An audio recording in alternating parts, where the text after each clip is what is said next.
Helena sat by the kitchen window, watching the autumn rain trickle down the glass, blurring the world outside. The house was quiet, save for the steady hum of the dishwasher and the occasional rustling of Gabriel's newspaper in the other room. It was a silence she had grown accustomed to, the kind that settled between two people who had loved each other for so long that words no longer felt necessary. But lately, Helena had begun to wonder if the silence was no longer comforting but instead a reminder of something missing.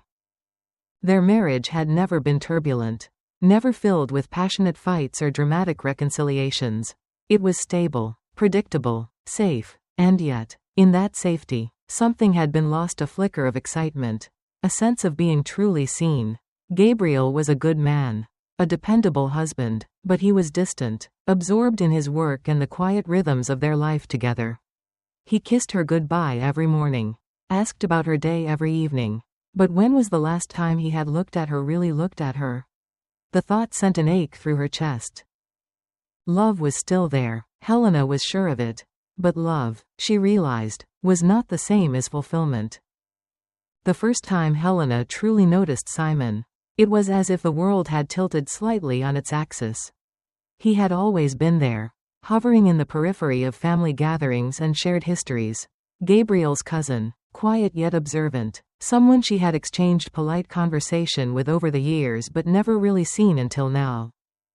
It was during an autumn get-together at Gabriel's parents' house, the kind where laughter echoed through the backyard, children ran through fallen leaves, and the scent of grilled food lingered in the crisp evening air.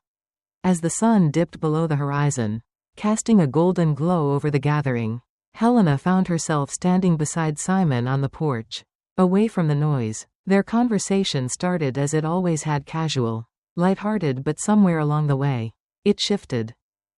Simon spoke with a depth she hadn't expected, his words carrying an honesty that resonated in a way she hadn't felt in years. He wasn't just making small talk, he was listening, truly listening, as if he saw beyond the carefully constructed version of herself she had learned to present. And when she laughed at something he said, really laughed, she realized with a quiet jolt that it had been a long, long time since she had felt this alive. At first, Helena dismissed it as nothing, a fleeting moment, a trick of nostalgia wrapped in the warmth of familiarity. But the way Simon's eyes lingered a second too long when they spoke, the way his laughter softened when it was directed at her, unsettled something deep inside. She told herself it was innocent.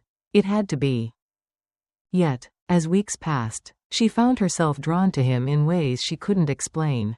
It wasn't grand gestures or whispered confessions, it was in the small things. The way he always seemed to notice when she needed a break from the crowd at family gatherings. The way he tilted his head slightly when she spoke, as if every word she said mattered. The way he understood things about her without her having to say them. One evening, as they crossed paths in the kitchen at another family gathering, their hands brushed for the briefest moment. It should have meant nothing, but the sharp inhale she took and the way his fingers twitched in response told her otherwise. A quiet current ran between them, unspoken yet undeniable, and for the first time in years, Helena realized she wasn't just existing, she was feeling something again. Helena had convinced herself that her connection with Simon was harmless, just an echo of something she had once longed for but never dared to chase. And yet, as autumn deepened and the air turned crisp, the pull between them became undeniable. It wasn't in the grand moments, it was in the quiet ones. A glance held for too long. A conversation that stretched into the night when neither wanted to be the first to walk away. One evening, the family had gathered at Gabriel's parents' house for dinner. Laughter filled the air, conversations overlapped, and the scent of roasted spices curled through the home. But Helena felt none of it. Not really. She was too aware of Simon, his presence across the room, his voice threading through the chatter like a melody only she could hear. Later, as she stepped onto the back porch for a breath of cool air, she wasn't surprised when Simon followed. He stood beside her, close enough that she could feel the warmth of him against the chill. "This is dangerous," she murmured, barely above a whisper. "I know," Simon replied, his voice thick with something unspoken. Neither of them moved, and that, perhaps, was the real danger. It happened in a moment so small, so seemingly insignificant, that Helena almost believed she could pretend it didn't change everything. The evening had stretched late. The hum of conversation inside the house dimming as family members began retreating to their rooms. She had gone outside again. Needing space, needing air, and, as if drawn by something neither of them could name, Simon had followed. They stood in the hush of the night, the world around them quiet, save for the rustling of leaves in the cool breeze. Helena told herself she would leave in just a moment, that this would be nothing more than another fleeting conversation, one more memory to tuck away where no one would ever find it. But then, Simon reached out, his fingers brushed against hers, hesitant yet deliberate, like a question waiting to be answered. Helena knew she should pull away, knew she should step back into the house, return to Gabriel, to the life she had built, to the love that had once been enough.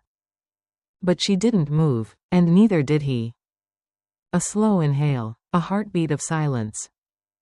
And then, as if the universe had been waiting for them to surrender, Simon leaned in. Helena had always believed that secrets, if buried deep enough, could remain unseen, but secrets, she was learning, had a way of seeping through the cracks, unraveling even the most carefully constructed life. It started with Gabriel's silence, not the kind that felt comfortable, the sort they had settled into over the years like an old, familiar routine. This was different, weighted, watchful. He was seeing her, really seeing her, in a way he hadn't in years, and it sent a ripple of unease through her every time his gaze lingered too long. Then came the questions, casual at first. How was the gathering? Did you enjoy catching up with everyone? She had answered too quickly, too smoothly, and it must have shown because his next question sharpened. Did you talk to Simon?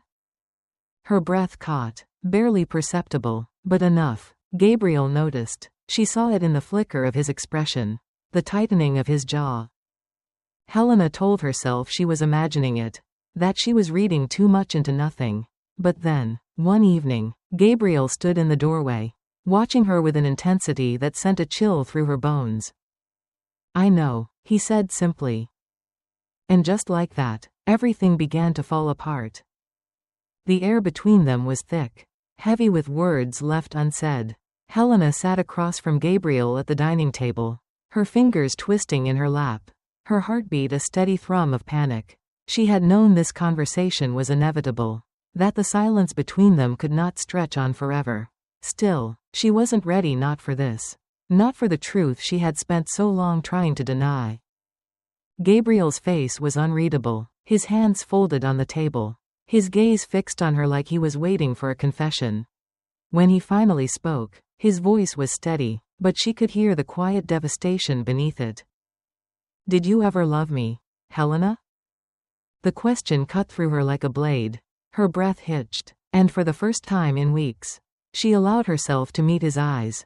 There was no anger there, no accusations, just raw, unfiltered pain. I do love you, she whispered, the words feeling both true and inadequate. But somewhere along the way, I got lost.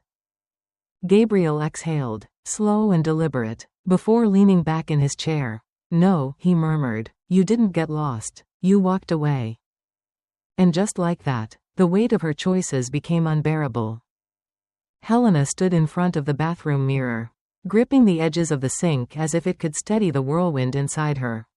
The woman staring back at her was someone she barely recognized, tired eyes, a weary expression, and the hollow ache of a choice she couldn't undo. She had told herself that ending things with Simon was the right decision, that it was the only way to salvage what was left of her marriage. But now, standing in the suffocating quiet of her home, she wondered if there was anything left to save.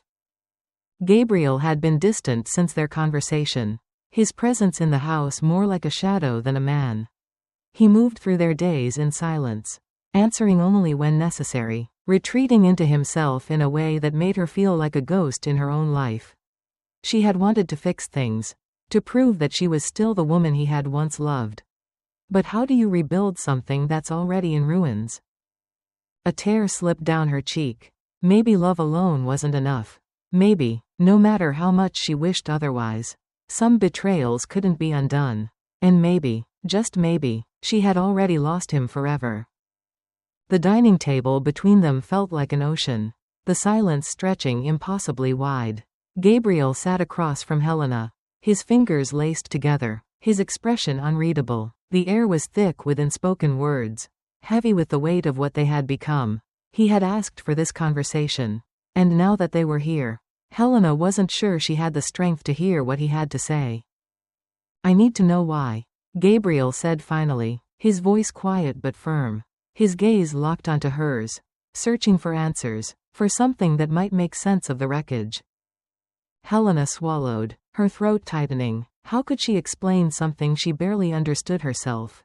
"It wasn't about you," she whispered, voice trembling. "It was about me, about feeling lost, about wanting to be seen." She exhaled shakily, forcing herself to hold his stare. "I made a terrible mistake, Gabriel, but it was never because I stopped loving you."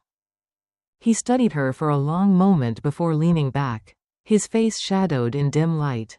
"And what if love isn't enough?" The words struck her like a blow. She had no answer. Maybe there wasn't one. Maybe this was how love ended. The house was quiet, the kind of stillness that comes after a storm, when the air is thick with what was lost and what still lingers. Helena sat at the kitchen table, her fingers wrapped around a cup of tea she had no intention of drinking. Across from her, Gabriel leaned back in his chair. His arms crossed a barrier, a line drawn in the space between them. For weeks, they had tiptoed around each other, avoiding the raw edges of their pain. But tonight was different. There was no anger in Gabriel's gaze, no sharpness in his tone, only exhaustion, only the faint glimmer of something Helena dared to hope was understanding. "I don't know if I can ever forget," he admitted, his voice rough with the weight of everything that had passed between them. "But I don't want to hate you." Helena inhaled slowly, letting the words settle. She wasn't naive enough to believe that forgiveness would come easily. But maybe, just maybe, they could rebuild something from the wreckage. Not the same love they had before, but something new. "I don't want you to," she murmured. "I just want a chance to try." Gabriel nodded, but said nothing. That was enough. Life is full of complexities, and relationships are no exception. In today's world, where distractions and emotional disconnect can seep into even the strongest bonds, it's crucial to nurture communication, honesty, and self-awareness. If you ever feel lost in your marriage or relationship, address it. Don't seek solace elsewhere. Infidelity doesn't just break trust, it breaks people.